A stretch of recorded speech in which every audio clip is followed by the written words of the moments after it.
South India Shopping Mall, The Wedding Mantra, Sarikotta Wedding Collection, South India Shopping Mall. Welcome to Suman TV.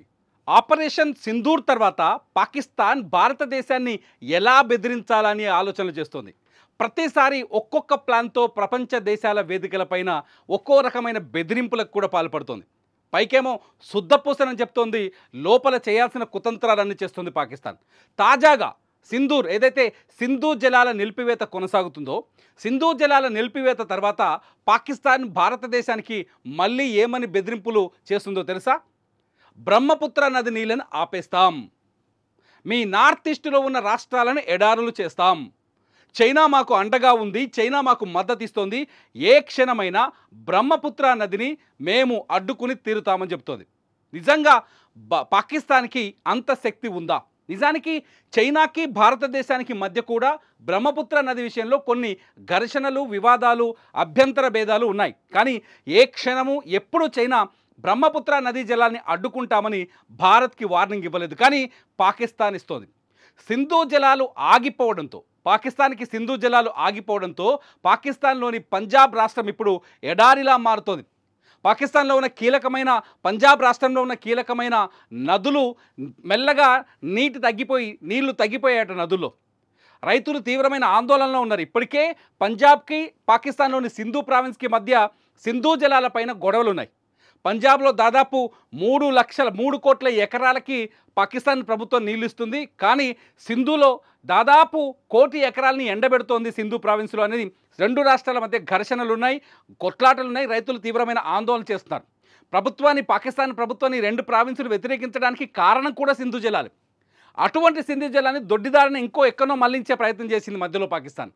ఇదన్నీ వదిలేసి ఎప్పుడైతే పహల్గామ్ దాడి తర్వాత భారతదేశం సింధు జలాల ఒప్పందాన్ని రద్దు చేసిందో అప్పటి నుంచి పాకిస్తాన్కి వణుకు పుట్టింది.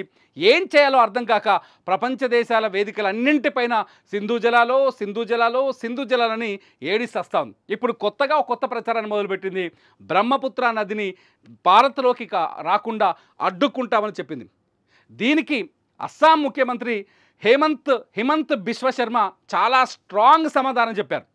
ఈ సమాధానం ఇప్పుడు ప్రపంచం మొత్తాన్ని నివ్వెరపరుస్తుంది. ముఖ్యంగా భారతదేశంలో ఎవరైతే పాకిస్తాన్ వైపు కొంత మాట్లాడుతున్నారో, భారతదేశంలో ఎవరైతే పాకిస్తాన్కి సింధు జలాలు ఇవ్వాలనుకుంటారో, మన దగ్గరనే దేశద్రోహులు ఎక్కువ. పాకిస్తాన్కి సింధు జలాలు ఇస్తే తప్పేంటని, పాకిస్తాన్ ప్రజలకి ఎందుకు అన్యాయం చేయాలని, వాళ్ళని మానవతా కోణంలో ఎవరో మాట్లాడారు నిన్న మొన్న, మానవతా కోణంలో మనం చూడాలని, ఇటువంటి వాళ్ళకి హిమంత్ బిశ్వ శర్మ చాలా చక్కగా, చాలా మొహం మీద గుద్దినట్టుగా ఒక ఆన్సర్ చెప్పారు. ఆ ఆన్సర్ ఇప్పుడు మీరు చెప్పబోతున్నాను. బ్రహ్మపుత్ర నది ఒకవేళ చైనాలో మొదలైనప్పటికీ, బ్రహ్మపుత్ర నది చైనాలో మొదలయ్యేటప్పుడు ఎర్లాంగ్ అంటారు దీన్ని, బ్రహ్మపుత్ర నది చైనాలో మొదలైనప్పటికీ అది చైనాలో ప్రవహించేది కేవలం 30 నుంచి 35% మాత్రమే. మిగతా 60 నుంచి 70% భారతదేశం నీళ్ళతోటే, వాటర్ సోర్స్ తోటే బ్రహ్మపుత్ర నది పారుతుంది అని చాలా స్పష్టంగా చెప్పారు హిమంత్ బిశ్వ శర్మ. చాలా స్పష్టంగా ఒకసారి చూద్దాం ఆయన ఏం చెప్పారో. ఆయన మాటల్లోకి ఒకసారి వెళ్ళి చూస్తే, బ్రహ్మపుత్ర నదిలో చైనా వాటా కేవలం 30 నుంచి 40%, అది కూడా టిబెట్ భూమిలో. ఆ 30 నుంచి 40% నీళ్లు బ్రహ్మపుత్ర నదికి ఎలా వస్తాయండి? టిబెట్ ఉంది కదా, టిబెట్లో ఉన్న మంచు కొండలు కరగడం ద్వారా నీళ్ళు వస్తాయి. ఆ నీళ్ళని మాత్రమే చైనా ఆపగలదు, అంతమించి ఏమీ ఆపలేదు. ఒకవేళ బ్రహ్మపుత్ర నదిని చైనా ఆపినప్పటికీ కూడా అది భారతదేశానికి మేలే జరుగుతుందని చెప్తున్నారు హిమంత్ బిశ్వ శర్మ. ఎందుకంటే వరద ఫ్లోటింగ్ తగ్గే అవకాశాలు ఎక్కువగా ఉంటాయి. నిజానికి బ్రహ్మపుత్ర నదిలో భారత్కు సంబంధించిన నదులే, భారతదేశంలో భూభాగంలో ఉన్న నదులే ఎక్కువగా ఉపనదులుగా ఉన్నాయి. ఒక్కసారి చూడండి, ఇక్కడ మన మ్యాప్లో కనిపించవచ్చు దిబాంగ్ నది. ఇది బ్రహ్మపుత్ర నది. ఇది ఎక్కడ? చైనా నుంచి మొదలవుతుంది. అది ఒక్కసారి చూడండి, చైనా భూభాగంలో బ్రహ్మపుత్ర నది ఇక్కడ నుంచి భారత్లోకి ఎంటర్ అవుతుంది. ఇక్కడ భారత్లోకి ఎంటర్ అయినప్పుడు అక్కడ నది ఫ్లోటింగ్ని ఒక్కసారి అంచనా వేస్తే 2000 ఒక సెకండ్కి 2000 క్యూబిక్ మీటర్ల నుంచి 3000 క్యూబిక్ మీటర్ల ఫ్లోటింగ్ కనిపిస్తుందండి నది. కేవలం 2000 to 3000 ఇది ఇక్కడున్న నదిని ఇంతవరకు ఒకసారి పరిశీలిస్తే 2000 క్యూబిక్ మీటర్ల నుంచి 3000 క్యూబిక్ మీటర్ల వరకు కనిపిస్తుందట. వన్స్ నది భారత్లోకి ఎంటర్ అయింది అనుకోండి, ఇక్కడ నుంచి ఇది ఎంటర్ అయింది. ఇక్కడ చూడండి ఒకసారి, ఇక్కడికి వచ్చేసరికి బ్రహ్మపుత్ర నది ఫ్లోటింగ్ పెరిగిపోతుంది. ఇక్కడ బ్రహ్మపుత్ర ఫ్లోటింగ్ 15,000 క్యూబిక్ మీటర్ల నుంచి 20,000 క్యూబిక్ మీటర్లకు పెరుగుతుంది. ఒక్కసారి అబ్జర్వ్ చేయండి. ఇక్కడ 2000 క్యూబిక్ మీటర్లు ఉన్న వాటర్ ఫ్లో ఇక్కడికి వచ్చేసరికి 15,000 నుంచి 20,000కి ఎట్లా పెరుగుతుంది? భారత భూభాగంలోకి వచ్చిన తర్వాత బ్రహ్మపుత్ర నదికి దాదాపు 6 నుంచి 7 ఉపనదులు జాయిన్ అవుతాయి.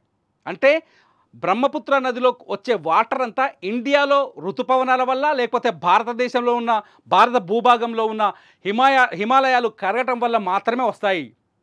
అంతకు ముందు దీనికి భారత సరిహద్దుకు ముందు వచ్చే నీళ్ళన్నీ కేవలం ఆ టిబెట్లో కరుగుతున్న కొన్ని మంచు పర్వతాల వల్ల వస్తాయి తప్ప చైనాకి అడ్డుకునే శక్తి లేదు, అడ్డుకున్న భారత్కి నష్టం లేదనేది హిమంత్ బిశ్వ శర్మ ఎవరైతే అస్సాం ముఖ్యమంత్రి ఉన్నారో ఆయన చెప్తున్న మాట.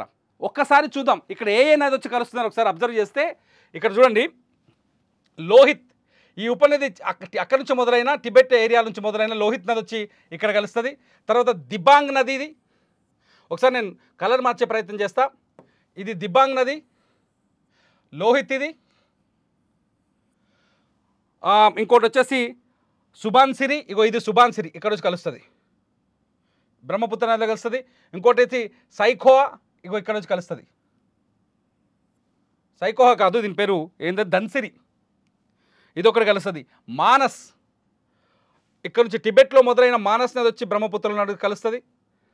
అండ్ ధన్సరి ఇదొకటి వచ్చి ఇక్కడ కలుస్తుంది. మొత్తం ఏమేమి లోహిత్ కొన్ని మ్యాప్లో కనిపించట్లేదు. ఒకటి లోహిత్, దిబాంగ్, సుబాన్సిరి, జియా భరేలి, ధన్సిరి, మానస్, తోర్సా ఇక్కడ కనిపిస్తుంది. తోర్సా నది ఈ ఏరియాలో ఉంటుంది, అది ఈ ఏరియాలో కనిపిస్తుంది.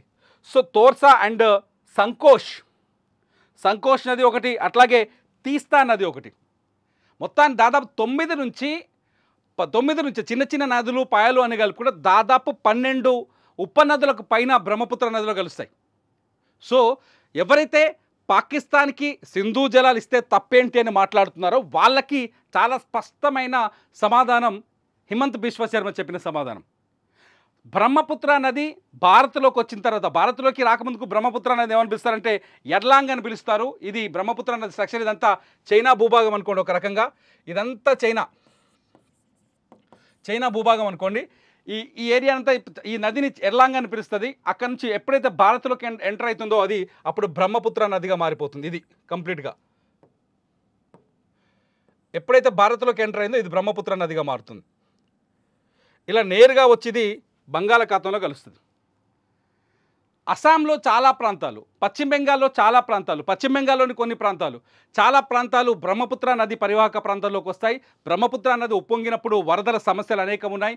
మనం చాలాసార్లు వార్తల్లో చూసాం. బ్రహ్మపుత్ర నది పొంగి పొర్లితే 4-5 రాష్ట్రాలు చాలా తీవ్రమైన ఇబ్బందులు ఎదుర్కొంటాయి. ఈ పరిస్థితుల్లో బ్రహ్మపుత్ర నది ఏదో చైనా నుంచి వస్తుంది, సింధు జలాన్ని ఆపేస్తే బ్రహ్మపుత్ర నది నీళ్ళు ఆపేస్తామని పాకిస్తాన్ చెప్పినంత మాత్రాన భయపడాల్సిన అవసరం అయితే లేదు అని హిమంత్ బిశ్వ శర్మ చాలా స్పష్టంగా చెప్పారు. నిజానికి ఇది కూడా నిజం. ఒకవేళ రాజకీయ ప్రకటన అయినప్పటికీ ఇది నిజమైన ప్రకటన. నిజంగా సింధు జలాన్ని పాకిస్తాన్కి ఇవ్వాల్సిన అవసరం ఉందా? ఎవరైతే సింపథైజర్స్ ఉన్నారో ఇంకా పాకిస్తాన్ పైన, పాకిస్తాన్ ప్రజలకి నీళ్ళని ఆపాల్సిన పనేముంది, యుద్ధం చేస్తే చేద్దాం అని సింపథైజర్స్ మాట్లాడుతున్నారో వాళ్ళందరికీ ఇది నిజంగా ఒక పిడిగుద్దు లాంటి సమాధానం. ముక్కు మీద గుద్ది చెప్తారు చూసావా, అటువంటి సమాధానం. మీరేమనుకుంటున్నారు? నిజంగా బ్రహ్మపుత్ర నదిని ఆపే శక్తి చైనాకు ఉందా? ఇంత తెలిసిన తర్వాత కూడా పాకిస్తాన్ ప్రచారాన్ని నమ్మి ఎవరైతే భారతీయుల్లో కొందరు భారతదేశంలో పాకిస్తాన్ వైపు ప్రజలపైన సింపతి చూపించాలనుకుంటున్నారో వాళ్ళకి మీరిచ్చే సమాధానం ఏంటి? ఈ వీడియో కింద ఖచ్చితంగా కామెంట్ చేయండి. మీ కామెంట్స్ పైన నేను మరో వీడియో చేస్తా. చూస్తూనే ఉండండి సుమన్ టీవీ.